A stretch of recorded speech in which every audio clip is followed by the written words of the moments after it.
El asalto del 31 de agosto es muy sangriento. Calcula aproximadamente en torno a los 1000, no me acuerdo ahora un número exacto, no te puedo decir así a bote pronto, pero entre muertos y heridos unos 2500 soldados.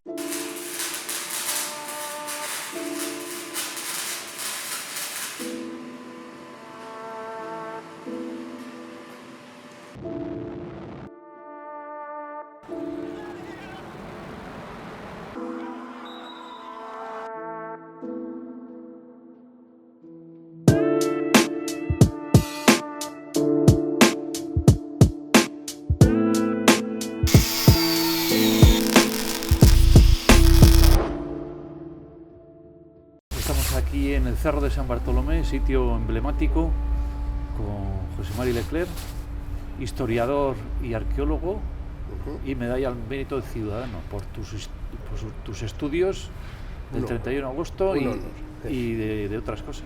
Un auténtico honor que mi ciudad me conceda eso. Sí. Bueno, claro. Yo como donostiarra y amante de la historia donostiarra, pues es una gozada, es un privilegio que alguien como tú tenga esa inquietud de estudiar tanto el día de San Sebastián, ¿no?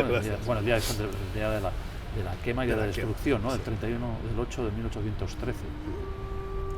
Que bueno, cuando intentaron, no sé si liberar o cómo se podría describir ese acontecimiento, pues intentaron entrar desde Gros a San Sebastián, ¿no? al centro, a la parte vieja, que llamamos ahora. Y bueno, que había un tema de marea baja, marea alta, y hubo... Fue un asedio muy complicado, porque aparte de lo normal de un asedio militar, aquí también había que tener en cuenta las mareas, porque el asalto fue por una lengua pequeñita de arena que había en la ribera izquierda del Urumea, y también se hacía un asalto cruzando el Urumea, con los fusiles al hombro, lo típico. Diríamos desde Gros, ¿no? Desde Gros hacia la brecha, había dos brechas, una muy grande y una muy pequeñita, y van hacia la brecha pequeña, los portugueses cruzando el Urumea bajo todo el fuego de artillería y fusilería desde el Monte Orgullo. Una cosa espeluznante. Pues 2 columnas enteras de portugueses tuvieron ahí un montón de bajas, que todo eso lo limpió la marea, eso se llevó todo eso. ¿Como cuántos, se puede saber más o menos cuántos murieron en esa entrada? En total, el asalto del 31 de agosto es muy sangriento. Calcula aproximadamente en torno a los 1000, no me acuerdo ahora un número exacto, no te puedo decir así a bote pronto, pero entre muertos y heridos unos 2500 soldados. Que pones tú 2500 soldados en fila y ya son gente, ¿eh? Sí. Porque fue un asalto, como suelo calificar yo, de los de a sangre. Los ingleses, los británicos en la península se caracterizan por pasarse todas las reglas de la poliorcética e ir directamente al objetivo, es decir, carne al matadero, y al final tanta masa de carne logra su objetivo. El 31 de agosto el asalto iba a fracasar de nuevo, igual que el 25 de julio, iba a ser otra carnicería, fue otra carnicería. Y un hecho fortuito, cuando ya iba todo a descalabrarse, el teniente general Graham ordena disparar a la artillería por encima de la cabeza de sus hombres contra las barricadas francesas. Uno de esos proyectiles impacta en un depósito de municiones, explota, por simpatía explotan el resto de barricadas, y toda la élite francesa que estaba en primera línea desaparece. Eso estuvimos comentando ese momento, y más o menos con otros historiadores y tal, pues se podría decir que fue a la 1:15, ¿no? Sí, 1:15 del mediodía más o menos. El asalto empezó a primera hora de la mañana, sobre las 10, o sea, llevaban ya 3 horas de matanza. 3 horas de matanza, que es mucho tiempo. Sí. Y luego leí en su día que los donostiarras que estaban en preaviso, bastantes se fueron antes del... Sí. Pero otros mantuvieron porque decían, joder, somos donostiarras, o porque somos amigos de un bando o de otro, pues nos quedamos, ¿no? Sí, San Sebastián, lógicamente, el general Rey lo que quiso en un primer momento fue quitar bocas inútiles. Entonces permitió a toda la población que quería irse que se fuera. En San Sebastián pues quedaron sus hombres, 3.200 soldados, quedaron civiles, pues generalmente lo que queda siempre es el estrato social más bajo. Los potentados pues tienen sus chalés actuales, que llamaríamos chalés, que son sus caseríos y sus posesiones fuera de la ciudad, mientras que en la ciudad se quedan pues sobre todo sirvientes, las amas de casa, encargados de cuidar los bienes del amo. Calculamos que habría en torno a unos 3.000, 3.500 donostiarras en San Sebastián, que sufrieron todo el bombardeo. Tú calcula que sobre San Sebastián, entre el asalto a San Bartolomé, donde estamos ahora, y el asalto final de San Sebastián, sobre la ciudad se dispararon más de 70.000 proyectiles de artillería en 2 meses más o menos. Eso es terrible, terrible. Sí. Estamos hablando de una ciudad súper pequeña, pequeñísima. Entonces, toda esa gente, bueno, el 31 de agosto, por ejemplo, sabían que venía el asalto. Se anunció a tambor batiente por todas las calles que se prepararan los donostiarras que venía el asalto. Entonces, pues todos se refugiaron en sus casas y permanecieron en sus casas pensando que se iba a acabar ya el asalto, el asedio de San Sebastián. Ellos esperaban a los ingleses y portugueses como libertadores. Los recibieron como libertadores, pero esa alegría duró escasos minutos cuando vieron que la reacción de los soldados que pensaban que eran amigos eran los enemigos, igual o peor que los que habían defendido, que los franceses que habían defendido la ciudad. Leí unas, se pueden decir, algo ya como bastante fehaciente, porque se realizó, se escribió delante de 5 alcaldes y un juez, que son los testimonios de 79 donostiarras que sufrieron esto, ¿no? Y leí la historia de un doctor que se llama el doctor Vikendi, en la calle 31 de agosto, ¿no? Calle San Vicente. San Vicente, que su mujer salió, que era enfermera, ¿no? Que salió a recibir y lo que recibió fue otra cosa, ¿no? Sí, bueno, exactamente oyeron gritos en el patio y se asomaron a la ventana del patio y desde una ventana de enfrente apareció un soldado y disparó. Vikendi se apartó un poco y a su mujer le atravesó el pecho desde la tetilla. La tumbaron en la cama estuvo la pobre mujer desangrándose junto a sus hijos. En ese momento entran en la casa más soldados.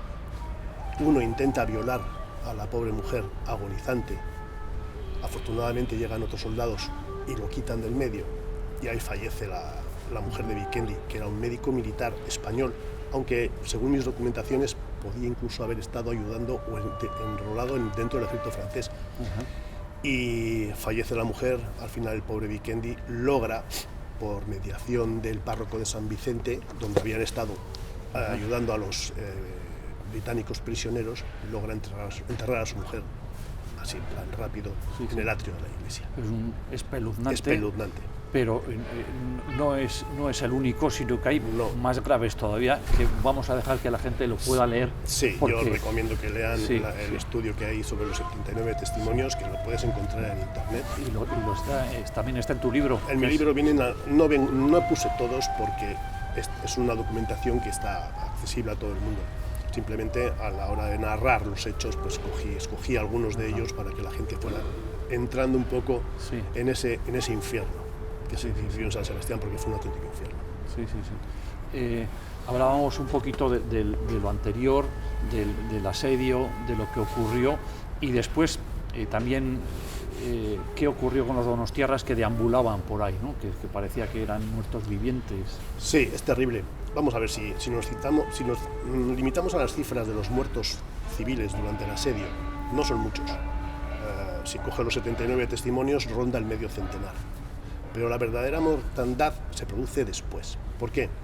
Porque tú ten en cuenta que toda esta gente salió de la ciudad sin casas, magullados, machacados, las mujeres violadas, porque les pegaron palizas para buscar para que dijeran dónde tenían escondidos sus tesoros, pobres tesoros. Salieron sin ropas, nada, al mundo. No tenían medicinas, no tenían médicos, no había enfermerías, no había nada. Se tuvieron que refugiar en caseríos alrededor de la ciudad, que ya estaban infectados esos caseríos, porque ahí habían estado los soldados alojados, y eso eran auténticos estercoleros. ¿Qué es lo que ocurre? Que todo eso, sumado al hambre, a la mala alimentación, produce una epidemia. San Sebastián estuvo durante 2 meses sin enterrar los cadáveres. La gente que venía a San Sebastián decía que había un hedor a muerte alrededor de la ciudad. Todo eso, ¿qué es lo que propicia? Pues que en unos cuerpos débiles aparezca una terrible epidemia, pues de cólera, de tifus, fiebres. Y en ese momento, pues más o menos entre octubre de 1813, un mes después del asedio, a enero-febrero de 1814, se puede sumar más o menos, calcular la cifra más o menos entre unos 1.500 donostiarras muertos, consecuencia del asedio de San Sebastián. Terrible. Sí. Joder, pues que luego unos donostiarras que crean que hay que reconstruir San Sebastián y convivir con todo eso, pues tienen que tener un par de narices. Sí, es una cosa que a mí me admira, lo que llamo yo en uno de los capítulos de mi libro la resiliencia donostiarra, que todavía con la ciudad en llamas, todavía humeante, se reúnen en Zubieta y deciden reconstruir la ciudad. Piensan que van a tener ayudas. ¿Y qué es lo que se encuentran? Pues que todo el mundo les da la espalda. Desde Wellington, que tiene todo el poder en la península por ser el general en jefe de todos los ejércitos y ser el representante máximo de la potencia que está subvencionando la guerra en España, en la península, que dice que no quiere ser molestado más veces por la ciudad, por los requerimientos de la ciudad, hasta el resto de España, que nos tildan de traidores, nos acusan de traidores, de afrancesados, de haber ayudado a los franceses, y 0 ayudas.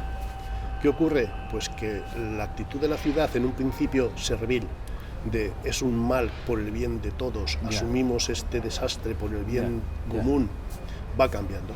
Y al final se vuelve beligerante, buscando denunciar lo que ha ocurrido aquí para que la gente pueda ayudarle. En ese momento es cuando se prepara el manifiesto de la ciudad, se recogen los 79 testimonios y se denuncia públicamente.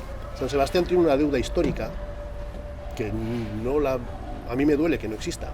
Debería existir una calle que se llamara El Duende de los Cafés, que fue un periódico liberal gaditano, fíjate, de gaditano, al otro lado de la península, que fue el primero en denunciar los hechos de San Sebastián, contra viento y marea. Fíjate si eran liberales, que luego cuando llega Fernando VII con su absolutismo reaccionario, tuvieron que ir todos corriendo hacia Sudamérica, porque si no, el rey se los cargaba. Y no tiene ningún reconocimiento en San Sebastián. Sí. Pues había que hacer hermandad con Cádiz, ¿no? Por ejemplo. A mí me duele, por ejemplo, que en Cádiz, en La Barrosa, que ahí fue una batalla muy importante al principio de la actitud de la actividad británica en la península, haya un monumento en honor a Sir Thomas Graham, ¿no? Que fue el causante principal responsable de lo que ocurrió en San Sebastián. Pero bueno, la historia se escribe de diferentes maneras según cómo sople el viento en cada sitio. Sí. ¿Y qué podemos sacar ahora, hoy en día, del donostiarra que está aquí? ¿Tiene alguna herencia de convivencia de ese gesto ¿tú crees? De superación y tal? Han pasado 2 siglos, ha pasado mucho tiempo, se han cerrado las heridas y el tiempo ha silenciado mucho los hechos de 1813 de San Sebastián.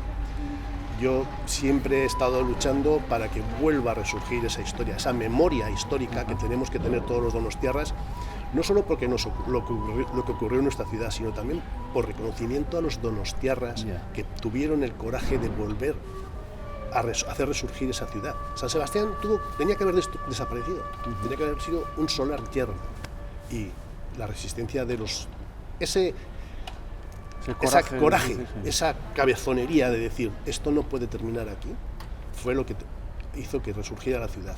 Muere la ciudad vieja, se empieza a reconstruir una ciudad nueva que al final genera la ciudad tan bonita que tenemos actualmente. Tú siempre sueles comentar que el 31 de agosto de 1813 fue el fin, o el principio del fin, ¿no? Sí, es el principio del fin, el comienzo de algo nuevo. Yo soy parte de un grupo cultural que recrea el 31 de agosto en las calles, recrea el asalto, los disparos, los cañones. Hay mucha gente que nos tilda de militaristas, todo lo contrario. Nosotros lo que queremos es denunciar y que la gente vea La gente se asusta con un disparo de mosquete. Sí, sí, sí. Calcula lo que fue esto en San Sebastián, Sí, sí. 70.000 cañonazos. Nosotros disparamos con un cañoncito pequeñito de 6 pulgadas. Sí, sí. Calcula 24 pulgadas. Se oían en San Juan de Luz los cañonazos. Y eran de verdad. Y eran de verdad, no era solo pólvora, iba con premio. Y si la gente se asusta con esos, lo que hacemos es esa labor didáctica, Ajá. que la gente vea en esa escala tan pequeñita, somos 100 recreadores más o menos, calcula lo que era 10.000 atacantes, 3.000 defensores, es una escala infinitamente superior a lo que podemos hacer nosotros, que la gente lo vea y comprenda lo que aquí ocurrió. Ajá. Sí. Todo desapareció. Es una conmemoración, no es ninguna celebración. Nos acusan de recrear, de celebrar. No es ninguna celebración. A mí eso me enfada. Sí. Recrear, el celebrar es alegría, Ya. fiesta, algo que es bonito para ti. Conmemorar es recordar algo. Sí. El 31 de agosto no tiene nada de celebración, solo, exclusivamente es conmemoración. Ajá. Es algo triste. Sí. Bueno, luego tenemos ya otras fiestas que son más alegres. La gente equivoca mucho la tamborrada del 20 de enero con el 31 de agosto, por la similitud de uniformes y tambores y cosas de esas. No tiene nada que ver una cosa con otra. Una cosa es nuestro patrón, San Sebastián, alegría y diversión, y otra cosa es el 31 de agosto, destrucción, saqueo y violación, porque eso fue lo que ocurrió en San Sebastián. Sí. Pues muchas gracias, José Mari. Pues un placer. Estamos aquí con la escultura que conmemora ese día, 31 de agosto de 1813. Nos dice el tiempo y el espacio, y el tiempo lo hacemos en redondos, con el fondo de aquí hasta allí, tiene 31 pulgadas, están hechas en pulgadas para darle dimensión, 8 pulgadas y 1813 pulgadas cuadradas. Y a la 1:15, que es el momento que estalló. Entonces aquí recreamos exactamente ese momento, para que no se nos olvide. Dicho que me encanta tu escultura, que lo ves así y no te dice nada, pero cuando empiezas a ver las medidas y lo que guarda dentro y lo que a mí, y otra cosa que me impresiona mucho es el número Capicúa, que nosotros no nos habíamos dado cuenta y tú fuiste el primero que nos dijiste. 31/8/1813 se lee de las dos maneras y son muchos números, Sí, que coincida todo. Y son muchos números. Cuando lo vi dije, joder, esto quiere decir algo, ¿no? Aquí hay algo más. Hay un mensaje, hay que decir algo. Muy bien. Muchas gracias, José Manuel. Muchas gracias a ti por hacerme partícipe de este proyecto, que ya sabes que me encanta. Gracias, señor.